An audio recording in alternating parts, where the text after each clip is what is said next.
Yesus itu datang ke daerah Tirus, masuk ke sebuah rumah. Kabar tentang Yesus ini terdengar, lalu singkat cerita dia datang, lalu dia tersungkur kepada Yesus, memohon supaya anaknya yang kerasukan roh jahat itu disembuhkan atau dilepaskan. Tapi apa yang terjadi? Ternyata ibu ini mendapatkan penolakan dari Yesus. Ya, Yesus berkata kepadanya, biarlah anak-anak kenyang dahulu, sebab gak patut mengambil roti yang disediakan bagi anak-anak dan melemparkannya kepada anjing. Jadi saudara, ibu ini sebetulnya menerima penolakan mentah-mentah daripada Yesus. Yesus itu gak kasar, saudara. Kalau Yesus berkata bahwa tidak patut melemparkannya kepada anjing, ya seharusnya anak-anak itu kenyang dulu. Ya, roti itu nggak patut kalau dikasih yang seharusnya itu disediakan bagi anak lalu dilempar kepada anjing. Kata anjing di sini ini bukan anjing liar, tapi anjing kecil, atau dalam bahasa Yunaninya itu dinamakan sebagai kunarion. Itu adalah anjing-anjing kecil yang dipelihara di rumah. Ini adalah papi, gitu ya. Ini adalah anjing-anjing kecil yang memang dipelihara di rumah. Dan harus tahu bahwa di zaman itu, saudara, bukan di zaman itu, orang Israel menganggap anjing itu sesuatu yang najis. Kan anak-anak itu kenyang dulu. Yang dikasih makan itu anak-anak dulu, baru binatang peliharaan, dalam hal ini adalah anjing. Jadi sebetulnya perempuan ini betul-betul menerima penolakan mentah-mentah daripada Yesus. Tapi Yesus itu nggak kasar, Yesus itu sopan. Dia ngomong gini, anak-anak ini kenyang dulu. Dengan kata lain, mujizatku, pertolonganku, kuasa Tuhan itu disediakan buat untuk orang Israel dulu. Nanti tunggu giliran orang-orang non-Israel atau non-Yahudi atau orang-orang yang nggak kenal Yahweh itu nanti dulu, karena nggak patut. Ya, ini adalah sesuatu yang nggak patut kalau dikasih ke anjing pelihara dulu, sementara anak-anak belum makan. Kira-kira begitulah. Tapi apapun itu, singkat cerita, perempuan ini atau ibu ini menerima penolakan daripada Yesus. Dan alasan Yesus itu sebetulnya alasan yang sangat masuk di akal. Jadi Yesus menolak untuk menyembuhkan anak dari ibu ini. Tapi apa yang terjadi? Coba kita lihat ayat selanjutnya. Dikatakan ayat 28, tetapi perempuan itu menjawab, benar Tuhan, tetapi anjing yang ada di bawah meja, makanya ini anjing di bawah meja berarti ini bukan anjing liar yang di luar. Ini adalah anjing yang dipelihara, ini adalah papis, anjing kecil. Tapi anjing yang di bawah meja juga makan remah-remah yang dijatuhkan anak-anak.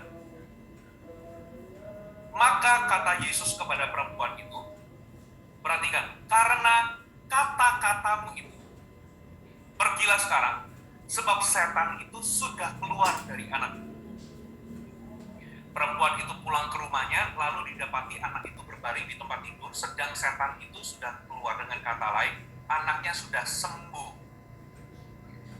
Dan saya coba bandingkan dengan perkataan Yesus yang dikutip oleh Matius, saudara. Di Matius 15 ayat 27 sampai 28, ya, Matius ini mengutip kata-kata Yesus di peristiwa yang sama, tapi dengan kata-kata yang berbeda. Coba kita lihat.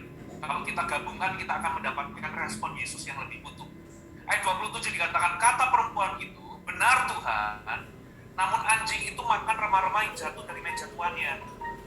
Maka Yesus menjawab dan berkata kepadanya, hai ibu, besar imanmu, maka jadilah kepadamu seperti yang kau kehendaki.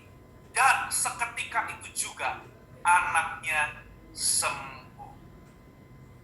Saudara, jadi saudara, apa yang terjadi di sini yang luar biasa begini loh, saudara. Ya, perempuan ini sebetulnya ditolak oleh Yesus. Yesus ngomong gak patut memberikan roti kepada anjing, gak patut memberikan yang seharusnya disediakan bagi anak, dilemparkan kepada anjing. Ya, mungkin hari ini siapapun yang hadir di tempat ini, Anda mungkin punya perasaan yang sama. Ya, Anda mungkin punya situasi yang mirip atau situasi yang sama. Beberapa di antara Anda Anda alami ini, ya, ada banyak hal yang ada di pikiran-pikiran Anda merasa bahwa Anda itu nggak patut untuk menerima roti daripada Tuhan, untuk menerima kesembuhan, menerima kelepasan, dan menerima mujizat. Ada banyak hal.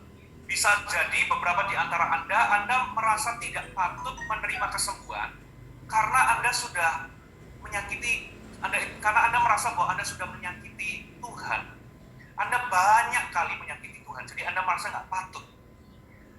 Mungkin Anda nggak patut, Anda hari ini merasa nggak patut meminta dan mencari mujizatnya, karena Anda merasa bahwa, orang Kristen kan harusnya cari wajah Tuhan, cari pribadi Tuhan, bukan cari tangannya, bukan cari mujizat dan berkatnya. Lalu Anda merasa Anda nggak patut untuk meminta mujizat.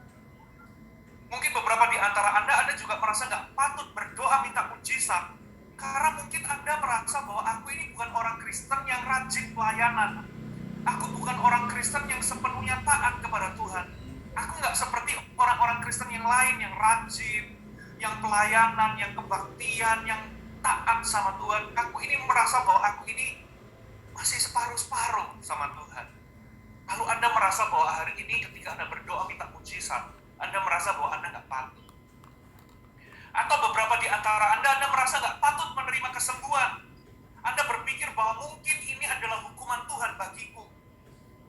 Ini adalah waktunya untuk Tuhan menghukum aku lewat sakit penyakit ini.